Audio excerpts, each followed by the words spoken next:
Alors,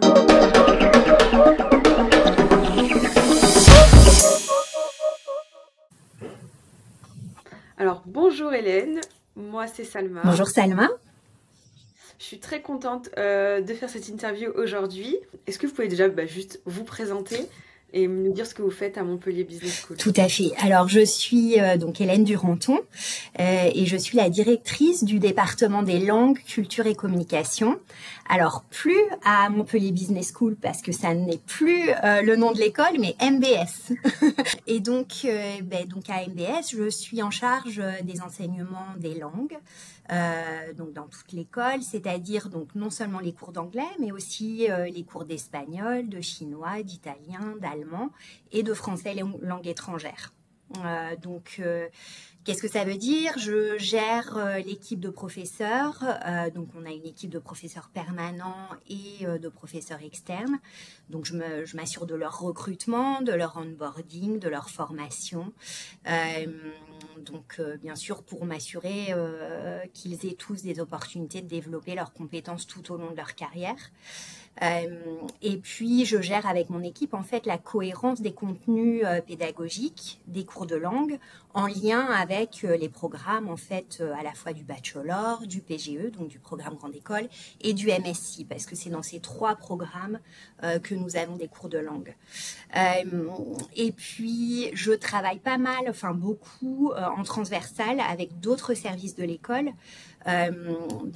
Notamment le service concours par exemple dans l'organisation des épreuves de langue pour les concours d'admission au programme grande école et au bachelor, mais aussi avec le service des échanges internationaux. Notamment dans l'intégration des étudiants internationaux et dans l'organisation des cours de français langue étrangère, notamment dans le cadre de la Summer School. Où ils ont des cours intensifs de français. Et puis, pour vous donner un autre exemple, également avec le service de la qualité, pour nous assurer de la qualité de nos cours, de nos enseignements, mais je pense qu'on va en parler un petit peu plus tard. Bien sûr.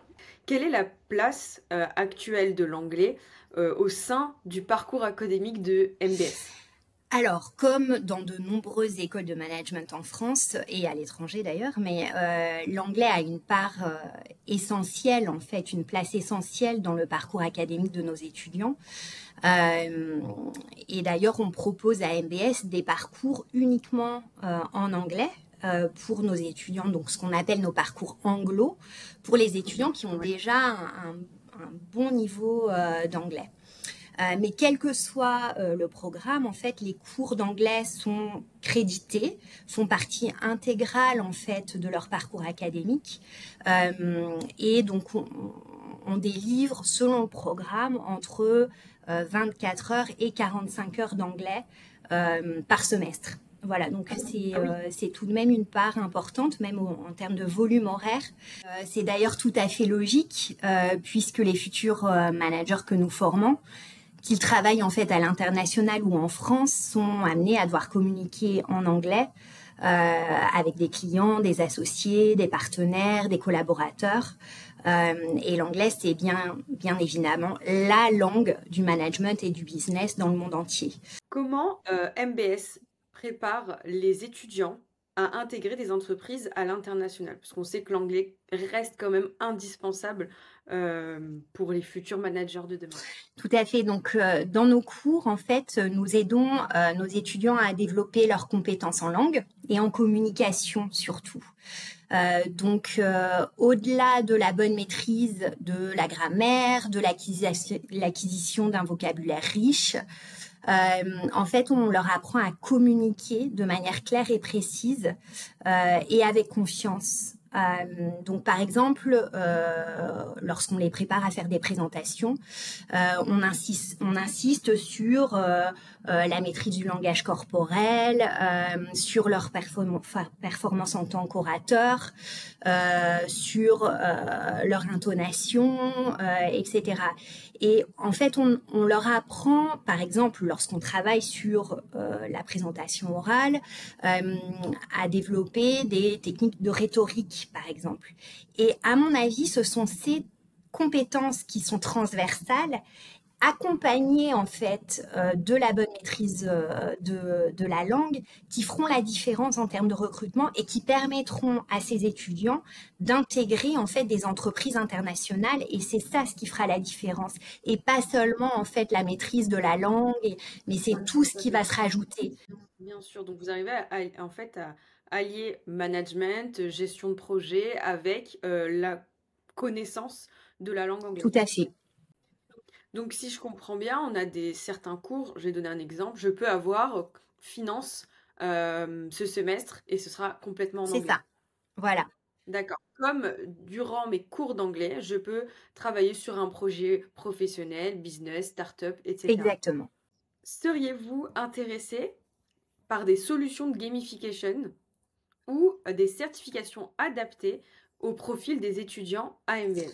Alors à nouveau, c'est une bonne question, Salma. Et ce qui est intéressant, c'est qu'en fait, on adopte déjà dans nos cours des stratégies de gamification dans nos cours d'anglais, mais aussi de langue en général.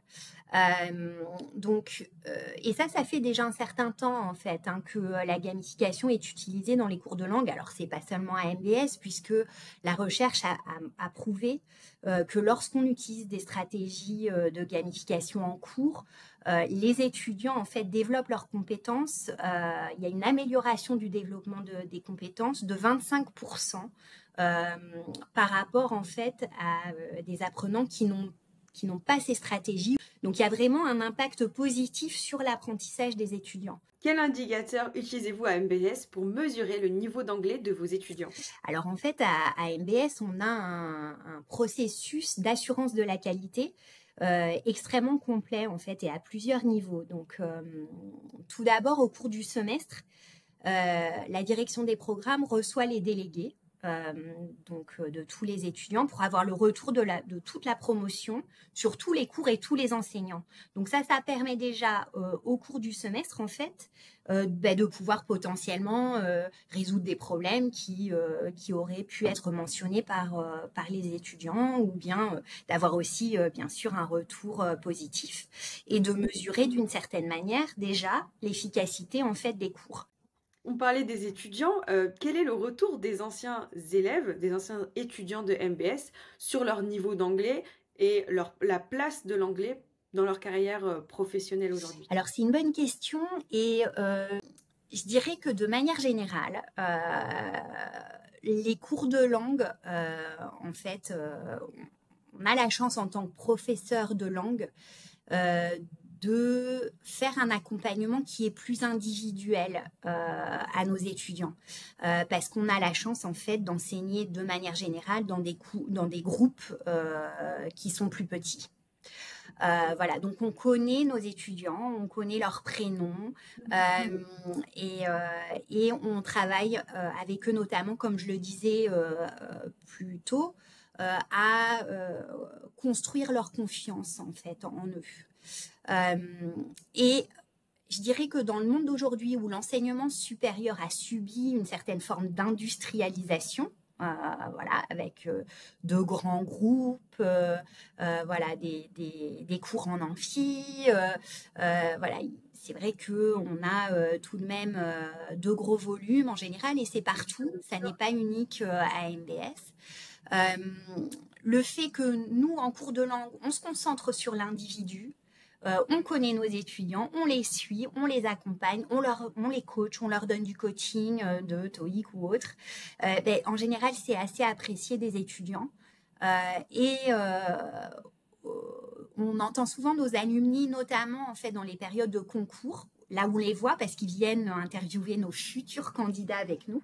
On les entend souvent mentionner leurs profs d'anglais. Voilà, et c'est des cours, les cours de langue, dont ils se souviennent souvent en fait. Bien sûr, mais selon vous, l'anglais est un outil indispensable pour les professionnels de demain? C'est indéniable en fait, avec la globalisation, la fluidité des échanges, la mobilité internationale.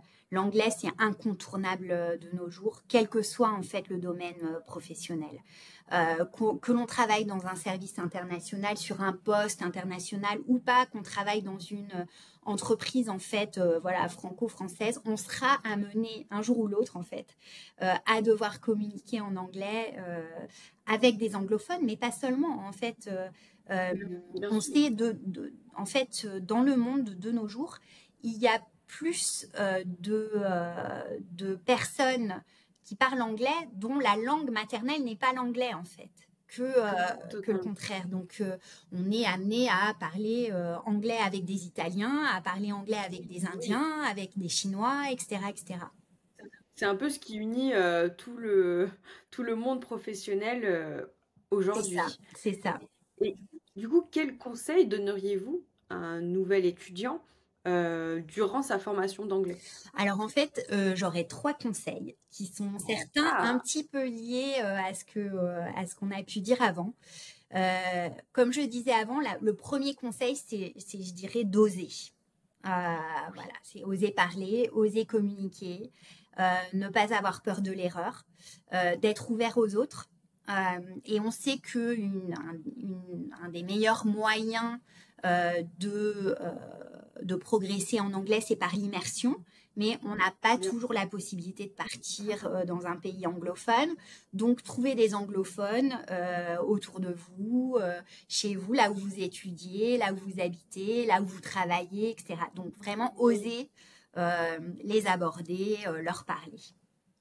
Euh, le deuxième conseil, et c'est parce que j'adore le sport et j'ai d'ailleurs été directrice d'un institut des langues et sports dans une autre école. Donc Ah oui, voilà, pour moi le d'accord. sport c'est important. Mais en fait je compare souvent l'apprentissage d'une langue avec la pratique d'un sport.